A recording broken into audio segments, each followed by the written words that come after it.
નમસ્કાર, ગુજરાત ન્યૂઝમાં આપનું સ્વાગત છે અને ડે સ્પેશિયલ કાર્યક્રમ સાથે હું છું માલવી। આજનો ડે સ્પેશિયલ કાર્યક્રમનો જે વિષય છે અભિનંદન સ્વચ્છ અમદાવાદ। આ એટલા માટે કહેવું પડી રહ્યું છે કારણ કે સૌથી વધુ 10 લાખથી ઉપરની જે વસ્તી ધરાવે છે અમદાવાદ શહેરને સ્વચ્છતાને લઈને જે નંબર મળ્યા છે, ખાસ કરીને જો વાત કરીએ તો 12,500માંથી 12,079 માર્ક આવ્યા છે અને અલગ અલગ કેટેગરીમાં તેને વહેંચવામાં આવ્યું છે, જેમ કે સૂકો અને ભીનો કચરાની વાત છે તો 94 માર્ક્સ આવ્યા છે। આવી રીતે અલગ અલગ કેટેગરી પણ અમદાવાદને આપવામાં આવી છે। ત્યારે સૌથી મહત્વની વાત કે જે રીતે સ્વચ્છતા સર્વેક્ષણ ને લઈને જે કાર્યક્રમ યોજવામાં આવ્યો હતો અને એમાં સૌથી પહેલું નામ અમદાવાદનું હતું, એટલે ગુજરાતનો ડંકો વાગ્યો છે।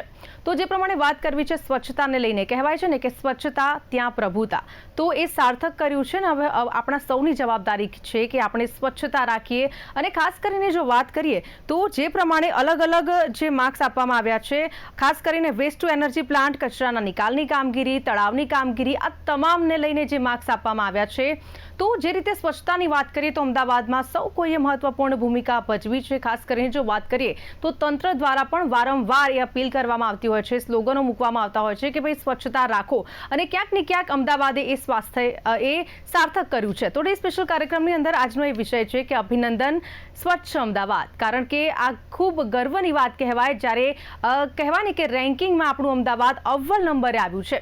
ખાસ કરીને ગુજરાતના એવા બે શહેરો જેમાં અમદાવાદ અને સુરતનો સમાવેશ થાય છે, આ બંને શહેરોને સ્વચ્છતા લઈને પુરસ્કાર આપવામાં આવ્યો છે। દ્રૌપદી મુર્મુના હસ્તે, જે રાષ્ટ્રપતિ છે તેમના હસ્તે આ એવોર્ડ એનાયત કરવામાં આવ્યો છે, જે આપણા સૌ માટે ખૂબ જ ગર્વની વાત છે। તો આજે એ વિશે વાત કરવા માટે આપણી સાથે ડે સ્પેશિયલ કાર્યક્રમની અંદર ગેસ્ટ પેનલમાં જોડાયા છે જતીન શેઠ, જેઓ સામાજિક કાર્યકર છે, અને સાથે બીજા જે ગેસ્ટ છે મહેશ પંડ્યા, જેઓ એન્વાયરમેન્ટલ એન્જિનિયર છે। આ બંને ગેસ્ટનું સ્વાગત છે ડે સ્પેશિયલ કાર્યક્રમની અંદર। સૌથી પહેલા જતીનજી, આપને પૂછવું છે કે સ્વચ્છતા સર્વેક્ષણમાં અમદાવાદને જે 12,500માંથી 12,079 માર્ક્સ મળ્યા છે, એટલે કે 97% માર્ક્સ મળ્યા છે, તો કઈ રીતે થાય છે આ સર્વે? બેન, બહુ સારી વાત છે કે આપણે સરસ માર્ક લઈ આવ્યા। આપણે ખુશ થવું જોઈએ, પણ ખબર નહીં કેમ મને એટલી ખુશી થતી નથી, કારણ કે હું ગ્રાઉન્ડ પોઝિશન જાણું છું કે આપણે કઈ પોઝિશનમાં છે। એટલે મને આ જ્યારે જાણ્યું ત્યારે મુન્નાભાઈ એમબીબીએસ યાદ આવે, અને ગુજરાતમાં પેપર ફૂટવા એ પણ કંઈ નવાઈ નથી। એટલે ઘણી વખત આપણને એમ લાગે કે શું ખરેખર આપણે ડિઝર્વ કરીએ છીએ, એના માટે ખરેખર આપણે લાયક છે કે કેમ, એક તો સવાલ થાય। આપનું ફર્સ્ટ રિએક્શન શું હતું જતીનભાઈ? આપે જ્યારે આ સાંભળ્યું કે અમદાવાદનો અવ્વલ નંબર આવ્યો છે, ત્યારે આપનું ફર્સ્ટ રિએક્શન જે હતું એ કઈ રીતનું હતું? હા, એટલે હું એ જ કહું છું કે જી પહેલી વસ્તુ એ કે સુપર કેટેગરીમાં જે ઇન્દોર ને બધા એકદમ સાફ સુથરા છે, જે ખરેખર ઇન્દોર 7-8 વર્ષથી થતું હતું, એટલે ઇન્દોર તો ક્લીનેસ્ટ છે, એટલે એની જુદી કેટેગરી કરવામાં આવી કે હવે એ બધાને તો વારંવાર નંબર આપ્યા છે, માટે એમને બાજુ પર મૂકી દો, એટલે બીજા શહેરોને લો। તો એવું હું સમજો છું કે આજે સુપર કેટેગરી કરીને એ સિટી જે ખરેખર જે છે, ઇન્દોર તો સતત આ વખતે પણ જો એ સુપર કેટેગરી ના બને તો ઇન્દોર પહેલો નંબર આવતો, ચોક્કસ હતું। હવે જ્યારે અમદાવાદને મળ્યો છે ત્યારે મેં કેટલીક માહિતી ચેટ જીપીટીમાં નાખીને ચેક કરી, એટલે ચેટ જીપીટી અમદાવાદ મ્યુનિસિપલ કોર્પોરેશને જે માહિતી આપી છે એના આધારે માહિતી આપી। પછી મેં કીધું આ તો માહિતી ખોટી છે, એટલે એમણે સ્વીકાર્યું કે ચેટ જીપીટી પાછું એ પણ આવ્યું કે એ માહિતી અને ઇન્ડિપેન્ડન્ટ જે સોર્સિસની માહિતી છે એમાં બહુ મોટો ફેર છે। એટલે ખરેખર આજની તારીખમાં પણ હું રહું છું વેસ્ટ ઝોનમાં, પશ્ચિમ ઝોનમાં, અને કોર્પોરેશન તો પશ્ચિમ ઝોનમાંથી મોટાભાગના લોકો કમ્પ્લાયન્સ કરે છે કે જુદો ભીનો સૂકો કચરો જુદો આપવાનો। હકીકતમાં કંઈ છે જ નહીં, સૂકોનો ભીનો કચરો ભેગો જ લઈ જવામાં આવે છે, અને એમાં એટલું કદાચ ગાડી એકની વખત બે વખત આવે છે એટલે કચરો લઈ જાય છે, એમાં ના નહીં, પણ એ કચરો તો ભેગો જ લઈ જાય છે। તો તમે ક્યાં જુદો પાડો છો? એ જાય છે રેફ્યુઝ ટ્રાન્સફર સ્ટેશનમાં। મેં 2019માં રેફ્યુઝ ટ્રાન્સફરની ખુદ વિઝિટ કરી હતી, અને ગાડીની પાછળ ગયેલું ત્યાં કચરો નખાતો જોયો હતો કે રેફ્યુઝ ટ્રાન્સફર સ્ટેશનમાં પણ ધારો કે જુદો કચરો હોય તો પણ ભેગો જ થાય છે, પછી એમને કંઈક ભેગો કરેલો કચરો ત્યાં જુદો પડવામાં આવે છે। હવે આનો વિડીયો બનાવવાની જરૂર છે, મને લાગે છે કે ખરેખર ત્યાં જુદો થાય છે કેમ, કારણ કે આ બહુ શંકાસ્પદ છે, કારણ કે એ વખતે પણ મને ખોટા જવાબ મળ્યા હતા। એટલે સવાલ એ છે કે આ જે આખી આપણે જે નંબર લઈએ એમાં મને ક્યાંક મેનિપ્યુલેશન દેખાય છે। મને આનંદ થશે કે હું ખોટો હોઉં, પણ જે કચરો લઈ જાય છે તો ચોક્કસપણે ભેગો જ લઈ જવાનો છે, સૂકો અને ભીનો કચરો।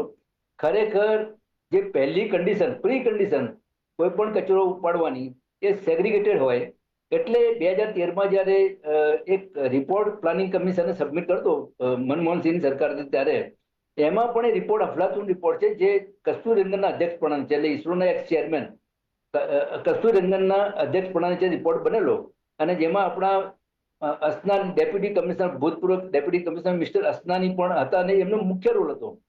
એટલે અને લગભગ એ બધા 36 દેશોના એ કન્સલ્ટન્ટ તરીકે સોલિડ વેસ્ટમાં, એવા માણસની પણ આપણે કદાચ સલાહ પૂરતી લેતા નથી. અને આ બધું જે છે, એટલે આ બધા જે આપણે ક્લેમ કર્યા છે અને જેના આધારે જે ઇન્ફોર્મેશન આપી છે એના આધારે નંબર અપાય, પણ એમાં જો મેનિપ્યુલેશન હોય તો એનું વેરિફિકેશન છે સ્વચ્છતા સર્વેક્ષણમાં થયું નથી એવું મારું માનવું છે, અને એના કારણે આપણને નંબર મળ્યો છે. પણ હવે જયારે નંબર મળે છે તો આપણે એ નંબરને ટકાઈ રાખવો હોય તો હવે અમદાવાદ મ્યુનિસિપલ કોર્પોરેશને કમર કસવી જોઈશે, અને ખરેખર આ કચરો જુદો લેવો જોઈશે. અને હું કેરાલા ગયેલો છું, અને કેરાલાના મેં કઈક ગામોમાં ફર્યો છું. એ ગામો આપણા અમદાવાદ કરતા તો એકદમ ક્લીન, ક્યાંય કચરો જોવા ના મળે. પણ મને લાગે છે કે કેરાલાનો ખબર નહીં કેમ સમાવેશ નથી થતો, કે ખબર નથી શું છે. એટલે નાનામાં નાના ગામમાં હું ગયેલો, અને ત્યાં પણ મને રસ્તા પર ક્યાંય કચરો જોવા ના મળ્યો. એટલે આ બધી બાબતો ખૂબ પેલી માંગી લે છે, અને ઇન્દોર પાસેથી આપણે જે શીખવાનું છે એ હજી સુધી શીખ્યા હોય એવું મને દેખાતું નથી. બિલકુલ થી જે પ્રમાણે મહેશભાઈ, જતીનભાઈએ વાત કરી છે, ત્યારે આપની આ ટકાવારીને લઈને શું માનવું છે, કઈ રીતે જુઓ છો આપ? માલવીબેન, આમ તો જતીનભાઈ જે વાત કરી એને એન્ડોર્સ જ કરવાની હોય, કારણ કે જતીનભાઈ એક ફિલ્ડના માણસ છે, ગ્રાસરૂટના માણસ છે. એ ફરે છે, જોવે છે, લોકોને મળે છે, ફરિયાદો કરે છે તંત્રને. એટલે જતીનભાઈની વાતને સમર્થન આપવા સિવાય છૂટકો જ નથી. પણ જતીનભાઈ જે છેલ્લી વાત કરી એ મને બહુ ગમી. જતીનભાઈએ એમ કહ્યું કે ભાઈ આ નંબર તો આવી જ ગયો, પણ નંબરને જાળવી રાખવો પડશે. બિલકુલ. જે રીતે પણ આપણે નંબર લઈ આવ્યા, અમે કેરાલાની વાત કરી, ઇન્દોરની વાત કરી, જે રીતે પણ નંબર લઈ આવ્યા એમાં આપણે માર નથી પડવું. જતીનભાઈ બહુ વિગતે છણાવટ કરી છે, પણ હવે એને જાળવવો પડશે. કારણ કે બેન, આપણે તાજું ઉદાહરણ આપો, તમે એક વાક્ય બોલ્યા મેં બહુ વાંચ્યું નથી, કે તળાવોની જાળવણીના મુદ્દે કિરણના ઢગલાના મુદ્દે આપણને મળ્યું. તાજેતરમાં નેશનલ ગ્રીન ટ્રિબ્યુનલે અમદાવાદમાં 37 તળાવો ગાયબ થઈ ગયા એની સ્વયંભૂ અરજી લીધી છે. એટલે જો એ અરજી લીધી હોય અને તળાવો જાળવવાની બાબતમાં આપણને એવોર્ડ મળતો હોય તો પછી આપણે આત્મનિરીક્ષણ કરવાની જરૂર ખરી. બીજી વાત પીરાણાના ઢગલાની. આજથી 6 વર્ષ પહેલા નેશનલ ગ્રીન ટ્રિબ્યુનલે કહ્યું હતું કે 2 વર્ષની અંદર અંદર તમારે આ ઢગલો દૂર કરવાનો છે, નવી સાઇટ બનાવવાની. આજે આપણે થોડી પ્રગતિ કરી, નાની, સંપૂર્ણ દૂર નથી કરી ગયા, પણ 2 વર્ષ જગ્યાએ 6 વર્ષ થયા, પૂરા નથી થયા, પણ દિશામાં કામ વધાર્યું. પણ એ રીતે જોવા જાવ કે કોઈ દંડા મારે, દંડ કરે, સાબરમતી નદી પ્રદૂષિત છે એની સુઓ મોટો હાઈકોર્ટને લે, પણ માત્ર ચારે બાજુ સરસ મજાના રૂડા બોર્ડ ને ચિત્રો મને બહુ ગમે છે. ટ્રાફિકમાં ઉભો રહ્યો ને પછી દિવાલો ઉપર જે બોર્ડ જોઉં ને, ખરેખર મને બહુ આનંદ થાય કે હાશ, આવું જો મારું શહેર ખરેખર સારું થાય તો કેવી મજા આવે. અને ભારતીય તરીકે ભારતનું ગૌરવ હોય, રાજ્ય તરીકે રાજ્યનું ગૌરવ હોય, એમ આ શહેર તરીકે મારું ગૌરવ હોય જ. પણ બીજી બાજુ આ ગૌરવના ગાણા ગાગા કરું અને હું ફરિયાદો નહીં કરું તો મારા ખાડા નહીં પૂરાય. એ મારા ખાડામાં મચ્છરો થવાના અને મચ્છરનો રોગચાળો ફાટવાનો. એટલે આનો આનંદ પણ છે, ગ્લાનિ પણ છે, અને આનંદને મારે જાળવી રાખવો. એ આનંદ કેવી રીતે જળવાય, અને તંત્રએ જે પણ રીતે એવોર્ડ મેળવ્યો હોય એમાં નથી પડવું, પણ હવે એ જાળવી રાખવાની જરૂર છે. કે જે કઈ તળાવો જાળવવાની વાત હોય, વસ્ત્રાપુરનું તળાવ 2 વર્ષથી રિપેરિંગ ચાલે છે, 3 કરોડના ખર્ચની જગ્યાએ 12 કરોડે પહોંચ્યું, બરાબર. હવે એવા કેટલાય તળાવોમાં ગટરના પાણી જાય છે, આ બધું જાય છે. હવે આ બધું ઢાંકી દઈએ આપણે ગુજરાતી તરીકે, ભારતીય તરીકે, અમદાવાદી તરીકે. પણ હવે ખરેખર કોર્પોરેશન જે માપદંડોને આધારે 97% માર્ક લાવ્યું છે, હવે 98% માર્ક લાવવા જોઈએ વાસ્તવિકતાથી. બિલકુલ. તો હજુ પણ કયા પ્રકારના સુધારાની જરૂર છે મહેશભાઈ? જતીનભાઈએ કહ્યું એમ કે જે ડોર ટુ ડોર કલેક્શન બહુ સરસ થાય છે. આપણા ત્યાં ગાડી આવે છે, પેલું મસ્ત હિન્દીમાં સંગીત પણ વાગે છે અને ખબર પડે કે આ ભાઈ આ કચરો લેવાની ગાડી આવી ગઈ. જી. પણ એ કચરો લેવાની ગાડીમાં ભીનો કચરો, સૂકો કચરાના બોર્ડ માર્યા છે, ડબ્બા જુદા છે, પણ ઘરે ઘરેથી થતો નથી. મારી સંસ્થાએ વારંવાર કોર્પોરેશનના કમિશનરને લેખિતમાં આપ્યું છે કે ભાઈ તમે જે તે સોસાયટીને તાલીમ આપો અને તો દંડ ફટકારો કે જે સોસાયટી સૂકો અને ભીનો કચરો અલગ કરીને નહીં આપે એનો કચરો અમે નહીં લઈએ.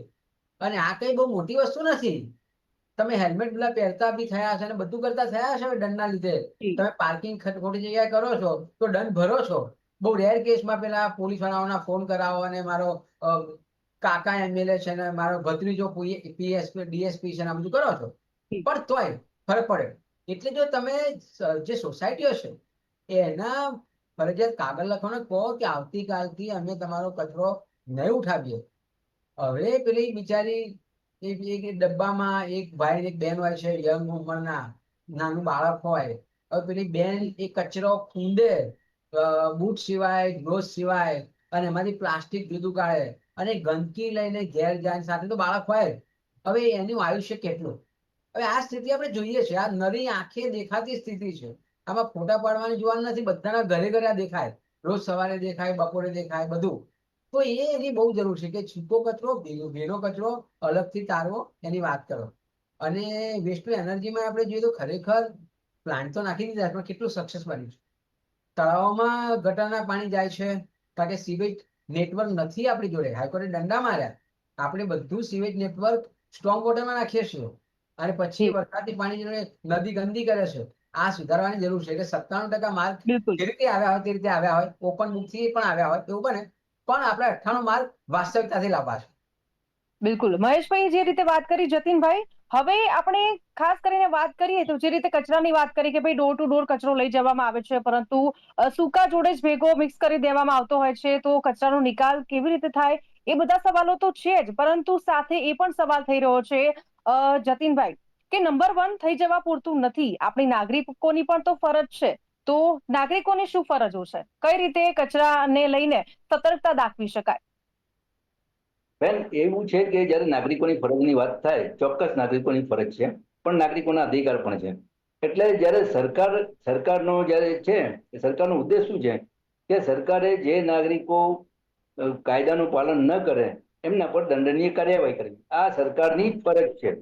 હવે જો સરકાર આ પોતાની ફરજમાંથી નિષ્ફળ જાય ત્યારે જ નાગરિકો, કારણ કે એક સાયકોલોજીમાં સેન્ટર છે, human nature is same everywhere. બધે હ્યુમન નેચર બધે સરખા જ છે.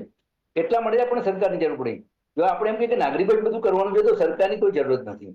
કે આપણે એમ કહીએ કે બધા જ નાગરિકોએ શાંતિથી રહેવું, કોઈનું અપમાન ના કરવું, કોઈ નુકસાન ના કરવું, એ નાગરિકોએ કરવાનું છે. નાગરિકોની ફરજ છે, પણ જે ના કરે તો સરકાર જે છે એની ફરજ છે કે એમના પર દંડનીય કાર્યવાહી કરવી. હવે સરકાર જયારે ના કરતી હોય તો પછી એ સરકાર પોતાની ફરજ શું કરે છે એ નક્કી.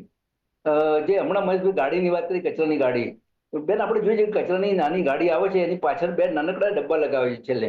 એમાં એકમાં હોય છે કે ઇલેક્ટ્રોનિક સેલ ને બધું નાખી શકીએ. એનો કોઈ પ્રચાર થયો છે? લોકોને ખબર જ નથી. પાછો બીજો ડબ્બો છે એમાં પેલો સેનેટરી વેસ્ટ નાખવાનો છે.